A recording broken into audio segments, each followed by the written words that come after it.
Welcome to your dose of football 24/7. He's John McMullen, and I am your humble host, Tone DeShields II. As I always say, before we get too deep into the content, I need you guys to smash that like button. I need you guys to remain engaged in the live chat. I love when you guys start going back and forth because it just shows me how excited you are about your Philadelphia Eagles. And most importantly, make sure you guys are subscribed to the JAKIB Sports YouTube channel and check out more from John McMullen on jakibsports.com. That's JAKIB Sports.com. So, John, today the Philadelphia Eagles offense appeared to they appear to just be sharp as they can be. Let's put it that way. And I have to ask you, what are some of your thoughts? What is your insight right now on this Philadelphia Eagles in this joint training camp, these joint practices with the Cleveland Browns right now? Well, I'm not there, so it's difficult to sort of make a formulation but I think what Nick Sirianni said before practice today kind of stands out to me, and that's, it's not about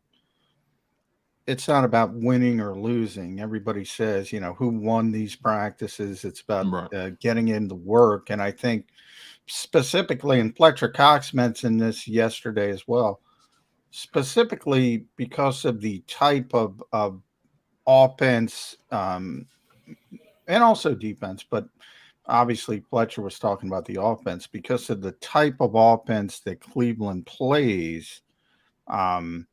It's good work from the perspective of the Eagles don't typically see it. So, they run a lot of play action.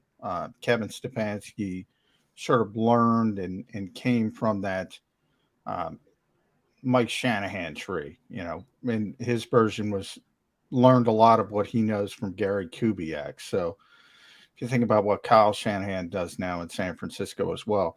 So it's a lot of play action. And the Eagles don't use a lot of play action. So their defense doesn't typically get to see that in practice. And then they also run the football really well, and they run it from under center.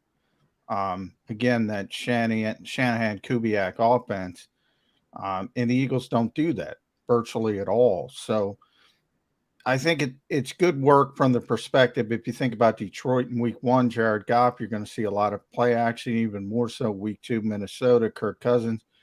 You're going to see a lot of play action. And to me, this is good work for the Eagles because they weren't seeing that against their offense. So the defense gets those looks. And especially when you look ahead to what's early in the season, I think that part of it's really important. So how does a team improve in defending the play action? Like you said, the Philadelphia Eagles, they don't really run too much play action or run as much play action as a team like the Cleveland Browns or the San Francisco 49ers. Where does it begin for the defense? Does it begin with scheme, personnel, coaching, just having a well-trained eye? Where does it begin for the defense when it comes to defending such a unique version of the play action that the Cleveland Browns play? Well, JG will tell you alignment, assignment, technique, and Fletcher Cox said those exact 3 words. So, anytime you're not used to seeing something, you're apt to make mistakes. You're apt your eyes are more easily fooled. And obviously a lot of play action is, have those linebackers bite up to stop the run. If you really sink in that play action, that fake handoff well, and especially if you have a good running attack like Nick Chubb and Kareem Hunt. So you have to respect that. And all of a sudden, whether it's TJ Edwards or Kaiser White or Nakobe Dean, you take that little half step in to go get Nick Chubb, and all of a sudden the ball comes out of his stomach and they're throwing the football, and you're scrambling. So they don't get to see that in practice. So that to me is the more important part. And I know the sexy part is who scored the touchdown in red zone and all that stuff and the one-handed catch. But that's sort of what Nick Sirianni said today when he was asked the question, who won yesterday. He said, we don't really think of it that way. It's not about that. It's about working on what you need to work on. And I think the Eagles picked a good team, especially when you look at their early season schedule.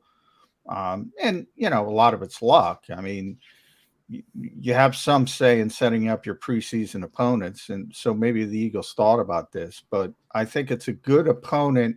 Now, it would have been nicer if Deshaun Watson was out there. And he was out there, but from the perspective of he was taking second team reps because the Browns have to get Jacoby Brissett ready now. Right. And it would have been nice to see the Eagles first team against Deshaun Watson because he's really talented. And that would have made it more difficult than Jacoby Brissett. But it is what it is. It's interesting because last year, the Eagles defense, they weren't as receptive to JG's principles and his philosophies and his approach to defense. He had those guys essentially kind of playing out of position, especially guys like Fletcher Cox. He was one of the most notable guys to speak out about it. And this year seems to be a different tune. You hear Fletcher Cox, reiterating JG's principles. You said assignment, alignment, and technique, right? So, yeah. So I'm curious to know, like, what have you noticed from this defense when it comes to them being receptive to JG's philosophies and his principles? I know he mentioned something a while back when he first got here, something known as the HITS theory. I forget what the acronym means. Yeah, again, it is HITS, and a lot of that. Jim Schwartz would say the same thing. I mean, that's not unique to Jonathan Gannon. Alignment, assignment, technique. You're going to hear that from every defensive coordinator. But okay, the difference is. Fletcher Cox, using an example, he was used to being in Jim Schwartz's defense, and he was very successful, and he liked it, and he played 3 technique, and he got to go after the passer, and right. He joked, I don't play screens. He used to joke, his job, as defined by Jim Schwartz, was go get the quarterback, and maybe stop a running play on your way to the quarterback. That's fun for a defensive lineman. Jonathan Gannon came in, a little bit of a different scheme, the Vic Fangio sort of inspired scheme, which is, more of they call it 1.5 gaps. They don't call it 2 gap. So it's a little bit more read and react. But what made it worse for Fletcher last year was he had to play a lot of positions that he wasn't used to playing, whether it was shade technique as a nose tackle, essentially. Javon Hargrave as well. That's why Jordan Davis is so important, because now Fletcher Cox doesn't have to do that. Javon Hargrave doesn't have to do that. Cross your fingers and hope Jordan Davis doesn't get hurt. And all of a sudden they can go back to playing. They're going to play a lot of 4-eye technique, which is, it's not 3, but it's better. And from the perspective of somebody like Fletcher Cox, and he's more excited about this season than last season because he's not going to be asked to tie up blockers as much as he was last year, which, isn't as fun, especially when you spent so many years just being unleashed and going after the quarterback. And that's where Jordan Davis fits in, right? A guy that's going to be asked and told to tie up blockers, right? Yeah. And he doesn't have a problem with it either. So, and he's a rookie, and, it's like, if for a while, and I hate to compare anybody to Aaron Donald, but for a while, people would say Fletcher Cox might be the best defensive tackle in the NFL, not named Aaron Donald. He was in the conversation for being number 2. Right. Now, if you told Aaron Donald, hey, Aaron, go play shade technique, go play on the nose, go tie up blockers, Aaron Donald's not going to be happy. Aaron Donald's not going to be happy at all. So he's undersized. I think Fletcher got a little bit of a bad rap. Well, not only undersized, he is undersized. You'd be dumb to ask him to do it you'd be dumb to ask him to do it because he's undersized, but you'd be dumber because he's the best interior pass rusher that ever lived. So you got to get to undersized. You got 18 things you're doing wrong before you get to undersized. So you can make a legitimate claim that Jonathan Gannon shouldn't have been using Fletcher Cox and Javon Hargrave the way he was using them at times last year. I think that's the better criticism of Jonathan Gannon than some of the other tropes you hear about not being aggressive enough and things like that. I think that's the better criticism, the more apt criticism. But he felt he had to because he felt he didn't have anybody else who could do it. So the Marlon Tui Pelotos of the world, he just wasn't good enough as a rookie. Marvin Wilson got here too late. He just didn't have anybody to do it, and that's why Jordan Davis was so important for the Eagles and why they traded up to get him. If you guys are just tuning in, you're locked in on Football 24/7 with John McMullen, and I'm your humble host, Tone DeShields II. Make sure you guys smash that like button. Make sure you guys continue to stay engaged in the live chat, and make sure you guys are subscribed to JAKIB Sports. And if you want more from John McMullen and other of our contributors on JAKIB Sports, check out jakibsports.com. That's JAKIB sports.com. And on top of that, make sure you guys are locked in on the best post-game show in town that's coming September 11th, the JAKIB Sports post-game show that features Derek Gunn, Mike Missinelli, Seth Joyner, and Devin Caney. You can find that on 6abc.com, and it's going to be broadcasted on YouTube from Oceans Casino and Resort in their new sports book, The Gallery, where you can place all your sports bets, take care of all your sports betting needs, get plenty drinks, get plenty food, and have a great time. So make sure you guys make it down to Atlantic City towards Ocean Casino Resort, and make sure you guys are in attendance for the JAKIB Sports postgame show that features heavy hitters like Seth Joyner, Mike Missinelli, Devin Caney, and Derek Gunn. Now, John, I want to transition to the offensive side of the ball.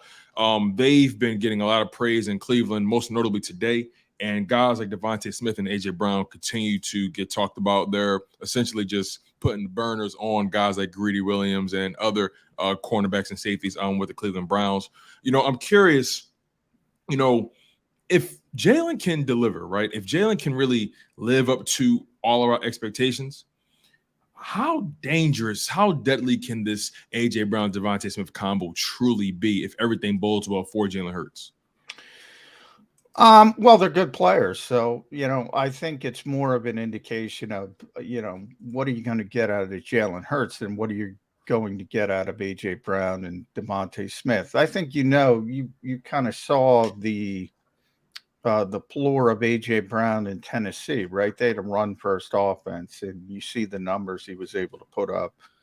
And he would have had 3 1,000-yard seasons if he didn't get hurt last year. So, that's sort of his floor. You saw Devonta Smith's floor last season as a rookie, 916 yards, franchise record, whatever it was, with a run-first offense, essentially. That's kind of the floor of those two players. They're both really, really good players. If and I always use the term high volume. If there was a high volume passer here, you're talking about 2 1,000-yard receivers. You're talking about maybe a 1,400-yard receiver. Are the Eagles going to be that? I don't think so. I don't think they should be that. I think there's a give and take with that. I talk about it all the time. Do you want to win football games or do you want fantasy football numbers? If you're throwing the ball 40 times, it's probably not a good thing. Probably means you're either behind or in a shootout. Are the Eagles more equipped to win a shootout? Maybe. Maybe as Jalen Hurts improves. Maybe they have better weapons. Maybe, last year they couldn't get in shootouts. They were going to lose those types of games. But, would you rather win 23-13, or would you rather you lose 35-31? Sometimes I think people would rather lose 35-31 if they had receivers that caught the football for 150 yards. So I've said it pretty consistently, and I've used, forget about AJ and Devonta because they're going to play. I've used Zach Pascal versus Quez Watkins as the indication. It's probably a good sign if Zach Pascal's on the field. It's probably a bad sign and I'm talking late in games, probably a bad sign if Quez Watkins is on the field. That's It's that's the way I look at it. it's interesting because I try to take my mind off the stats, but PFF, right? They just came out with their stat projection for Jalen Hurts, and their projection was, and me personally, I think this is a bit generous, but their projection was 4,900 total yards and 37 total touchdowns. Now, I've tried to break that Oof. math up. I tried to break those numbers up in my head. Okay, which one's going to be the passing yards, which one's going to be the running yards, and so on and so forth. But I have a hard time believing that, but I'll take it a step further. How does Jalen Hurts get the numbers and still win? Because I know you said if you see guys like Quez Watkins on the field, that means they're behind. If you see Jalen Hurts going for big passing numbers, 9 times out of 10 they're behind. How can Jalen Hurts still get the big passing numbers and still win the game?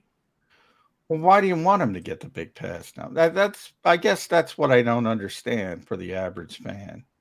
Well, yeah, I mean, last year, what did you say? 4,900 yards. Yes, and that's obviously going to be split up between passing and running. Yeah, He's not throwing 5,000. I mean, last year he was at 3,144 passing, 784 rushing. So he's about 3,900 yards. He's going to get 1,000 more yards. I don't know if he's going to do that, and I don't know if you want him to do that. More importantly, I mean, the whole thought process, and I have this discussion with Jody because Jody thinks they're going to be a pass first team, and maybe he's right.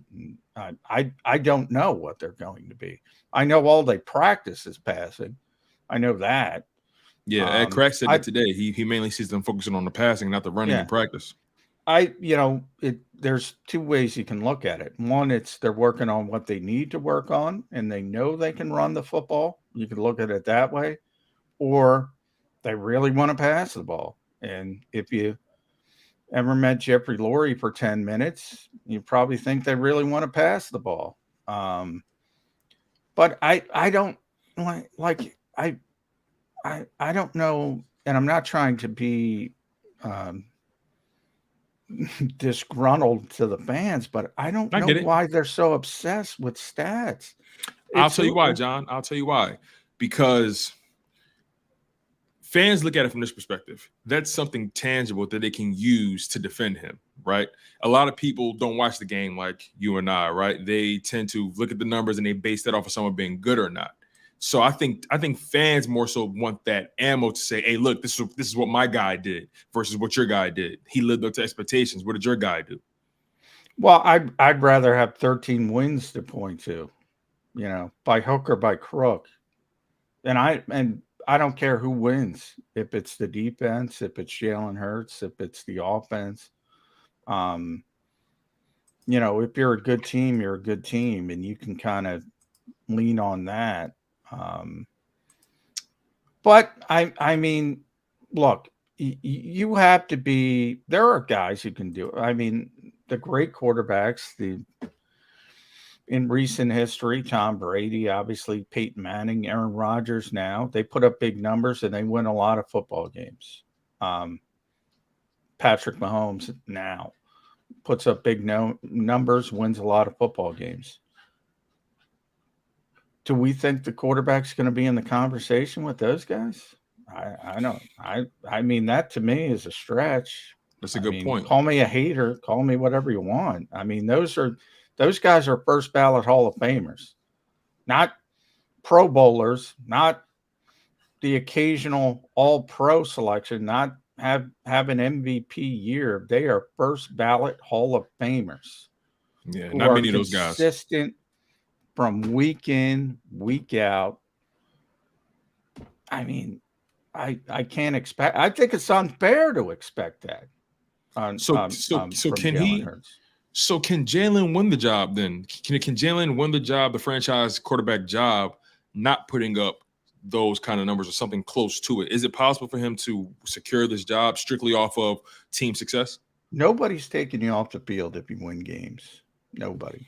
Well, Jimmy G, they've tried to take him. They've been trying to take him off the field. There's always an exception. I was going to say Case Keenum. Jimmy G. Yeah. You can't be terrible. You know, Jimmy was terrible, and it's amazing that San Francisco got as far as they did. But we'll take Jalen from last year wasn't terrible. Jalen was a really good player, a unique player. That's the phrase I always use, but really good. He wasn't Jimmy Garoppolo. He can make plays. He can, and that to me, and I think we talked about it yesterday on the show, is more important than anything else. And by the way, Nick Sirianni believes that as well. Jonathan Gannon. What the best thing he's done this summer, Jalen Hurts, stayed away from turnovers.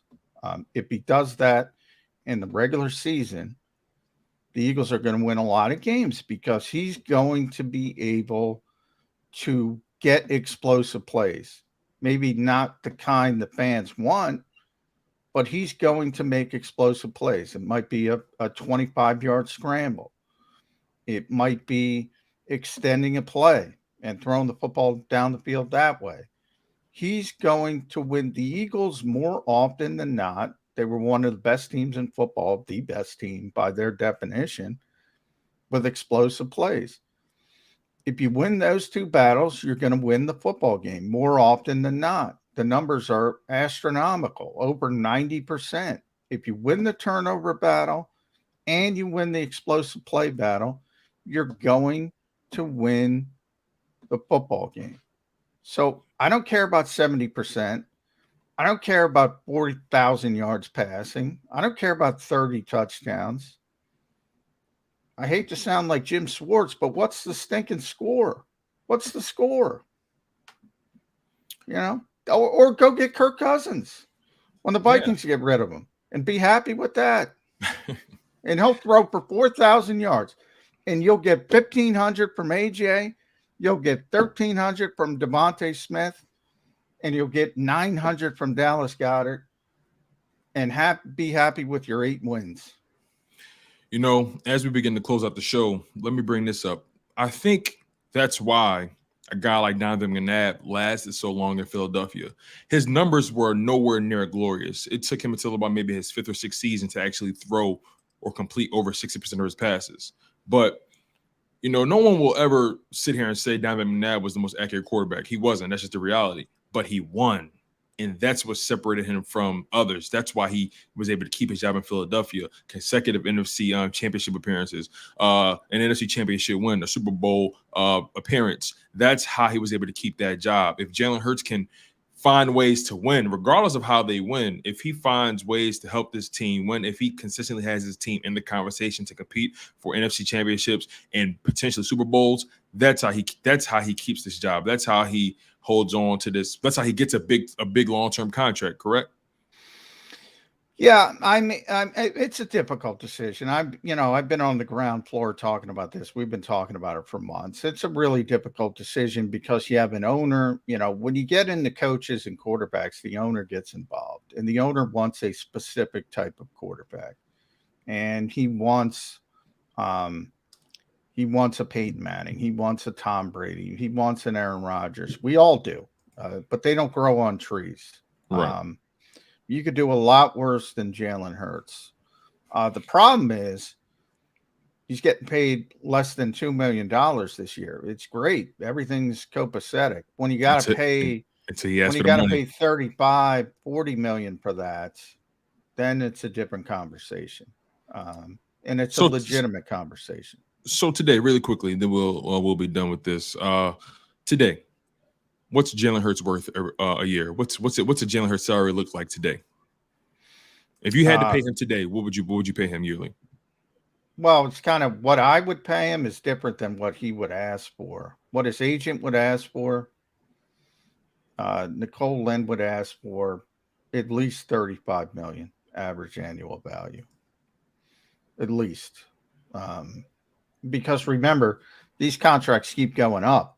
They keep going up and up and up and up. We got Lamar Jackson coming up. Then you have Joe Burrow, Justin Herbert down the road. You've already seen the Derek Carrs of the world, never mind the Deshaun Watsons. they keep going up and up and up to the point where Patrick Mahomes' deal looks like a bargain for the Kansas City Chiefs, and he'll be back in knocking on the door, renegotiating soon enough. That Carson Wentz contract looks like light cheese. Looks like very. Oh yeah, very. If Carson frugal. Wentz would have worked out, the Eagles would have been hailed of signing the best quarterback contract in recorded history. But he would have been back knocking on the door. So it's sort of a catch-22. When you get to a second contract and you're a starting NFL quarterback that's a legitimate starting NFL quarterback, you're going to get paid a lot of money. And, the demarcation line for me is Derek Carr.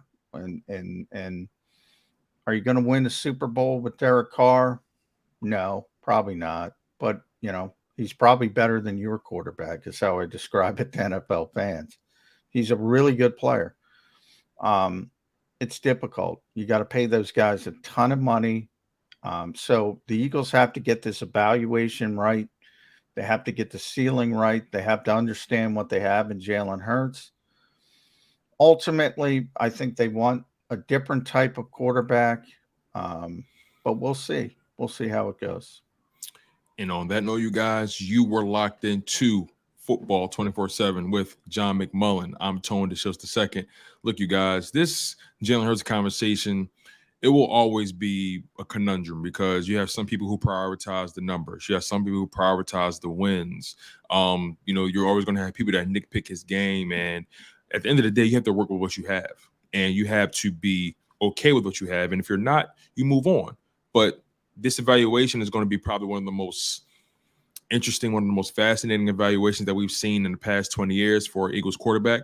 And it's going to be exciting, but make sure you guys stay locked in. Let me jump in real quick before we do go, Tone. Everybody in the league prioritizes wins, but the difference is they don't care about numbers, and they're right. And when Jeffrey Lurie says you need a high-level passing offense, and you've heard it from me numerous times now, he's talking about margin of error. Your margin of error increases if you have a high-level passing offense. But nobody in the league is talking about stats. Nobody cares about so-and-so getting 1,500 passing yards as a receiver. They all want wins. How do you get to wins? Like the old Jonah Hill and Moneyball. You're buying wins. You're not buying players. You're not buying stats.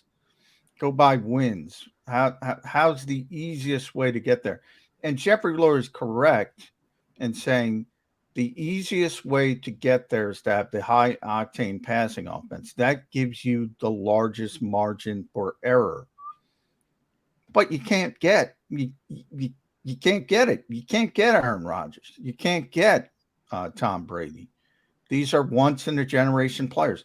It's another one of my pet peeves. I'm going off on a tangent, and I know we got to go. Once in a generation means once in a generation. Doesn't mean it comes every year. You can't pick these guys off trees. So maximize what you have, and what the Eagles have right now is Jalen Hurts. Yeah, you guys, there you have it. He's John McMullen. I'm Tone DeShields II. You guys were locked in on Football 24/7. Smash that like button. Make sure you guys continue to comment below. Make sure you guys also are subscribed to the JAKIB Sports YouTube channel. And if you want more from JAKIB Sports, if you're an avid reader, go check out JAKIBsports.com. That's JAKIB Sports.com. There you'll find writing from John McMullen, Joe Santoliquito, and Paul Domowitch, the legendary Hall of Fame voter. We appreciate you guys for locking in. Also, make sure you guys lock in on the JAKIB postgame show that's coming very soon, September 11th. We're going to be live 2 minutes after every Eagles game, and you'll have Derek Gunn, Mike Missinelli, Seth Joyner, Devin Caney giving you the full scoop, giving you their unadulterated opinion and analysis on your Philadelphia Eagles. You'll be able to watch that on YouTube, and you'll also be able to tune into that on 6ABC.com. And if you want to watch the live stream in person, you can go to Atlantic City, but most importantly, you need to pop in at Ocean Casino Resort. There, you'll be able to check out the live stream, check out the actual show at the sports book, the gallery, where you'll take care of all your sports betting needs. You'll be able to get good food, good drinks, and you'll catch the ultimate vibe at Ocean Casino Resort. But like I always say to you guys, one love, stay humble, stay healthy, and most importantly, stay hungry. And you guys are locked in Football 24/7. Take care, you guys, and fly Eagles fly.